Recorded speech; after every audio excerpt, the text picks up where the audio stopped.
Good morning. How you doing this morning? Trust you're ready for a great day in glory. Our devotion today look at Psalms 58, and it just reminds us that those who think God is like a sugar spice or daddy-o kind of God, they really don't know Him at all. To know Him is to fear Him, to respect Him, and to love Him. Today we're looking at Psalm 58, as we said, and just before getting to our index verse, let's go ahead and just read that Psalms. And it's subtitled, God Who Judges the Earth. Verse 1. Do you indeed decree what is right, you gods? Do you judge the children of men uprightly? No, in your hearts you devise wrongs. Your hands deal out violence on earth.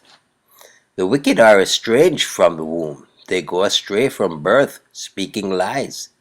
They have venom like the venom of a serpent, like the deaf adder that stops its ear, so that it does not hear the voice of charmers or the cunning enchanters. O God, break the teeth in their mouths. Tear out the fangs of the young lions, O Lord. Let them vanish like water that runs away. When he aims his arrow, let them be blunted. Let them be like the snail that dissolves into slime. Like the stillborn child who never sees the sun. Sooner than your pots can feel the heat of thorns, whether green or ablaze, may he sweep them away. The righteous will rejoice when he sees the vengeance. He will bathe his feet in the blood of the wicked. Mankind will say, surely there is a reward for the righteous. Surely there is a God who judges the earth. Yeah, God don't play. He's got mercy and He's got grace. But righteousness is really a standard bearer. So Spurgeon expounds, and he subtitles it "Rewards for the Righteous."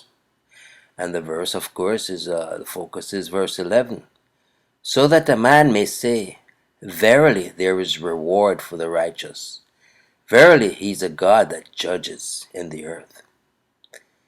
God's judgment in this life are not always clearly to be seen, for in many cases one event happeneth alike to all. This is a state of probation, not of punishment or reward. Yet at times God works terrible things in righteousness, and even the careless are compelled to own His hand. Even in this life, righteousness has that kind of reward which it prefers above all others, namely, the smile of God, which creates a quiet conscience. Sometimes other recompenses follow, for God will be in no man's debt. But at the same time, the chief reward of the righteous lies in the hereafter. Meanwhile, on a large scale, we mark the presence of the great ruler among the nations. He breaks in pieces oppressive thrones and punishes guilty peoples. No one can study the history of the rise and fall of empires without perceiving that there is power which makes for righteousness, and in the end brings iniquity before its bar and condemns it with unsparing justice. Sin shall not go unpunished, and goodness shall not remain unrewarded. The judge of all the earth must do right. Therefore, let us fear before Him, and no more dread the power of the wicked.